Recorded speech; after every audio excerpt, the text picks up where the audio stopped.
ಅಧಿಕಾರ ಶಾಶ್ವತ ಅನ್ನೋ ಭ್ರಮೆಯಲ್ಲಿ ಇವತ್ತು ರಾಜ್ಯ ಸರ್ಕಾರ ಇದ್ದಂತೆ ಕಾಣ್ತಾ ಇದೆ. ಹಾಗಾಗಿ ಈ ರೀತಿ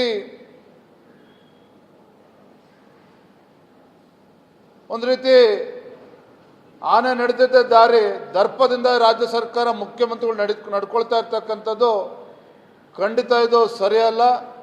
ನಾಳೆ ದಿನ ನಾವು ಸಹ, ಯಾಕಂದರೆ ಉತ್ತರ ಕರ್ನಾಟಕದ ಬಗ್ಗೆ ಸಮಗ್ರ ಚರ್ಚೆನೂ ಕೂಡ ಆಗಬೇಕು.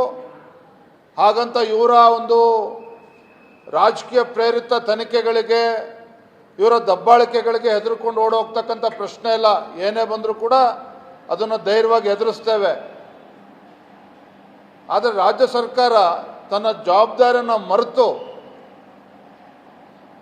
ಈ ರೀತಿ ಬೇಜವಾಬ್ದಾರಿಯಿಂದ ನಡ್ಕೊಳ್ತಾ ಇರ್ತಕ್ಕಂಥದ್ದು ಖಂಡಿತ ಅಕ್ಷಮ್ಯ ಅಪರಾಧ. ಅಧಿಕಾರ ಶಾಶ್ವತ ಅನ್ನೋ ಭ್ರಮೆಯಲ್ಲಿ ಇವತ್ತು ರಾಜ್ಯ ಸರ್ಕಾರ ಇದ್ದಂತೆ ಕಾಣ್ತಾ ಇದೆ. ಹಾಗಾಗಿ ಈ ರೀತಿ ಒಂದು ರೀತಿ ಆನೆ ನಡೆದಿದ್ದ ದಾರಿ ದರ್ಪದಿಂದ ರಾಜ್ಯ ಸರ್ಕಾರ ಮುಖ್ಯಮಂತ್ರಿಗಳು ನಡ್ಕೊಳ್ತಾ ಇರ್ತಕ್ಕಂಥದ್ದು ಖಂಡಿತ ಇದು ಸರಿಯಲ್ಲ. ನಾಳೆ ದಿನ ನಾವು ಸಹ, ಯಾಕಂದರೆ ಉತ್ತರ ಕರ್ನಾಟಕದ ಬಗ್ಗೆ ಸಮಗ್ರ ಚರ್ಚೆನೂ ಕೂಡ ಆಗಬೇಕು.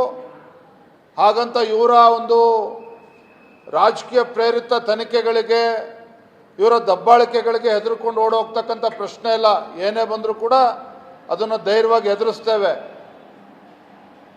ಆದರೆ ರಾಜ್ಯ ಸರ್ಕಾರ ತನ್ನ ಜವಾಬ್ದಾರಿಯನ್ನು ಮರೆತು ಈ ರೀತಿ ಬೇಜವಾಬ್ದಾರಿಯಿಂದ ನಡ್ಕೊಳ್ತಾ ಇರ್ತಕ್ಕಂಥದ್ದು ಖಂಡಿತ ಅಕ್ಷಮ್ಯ ಅಪರಾಧ.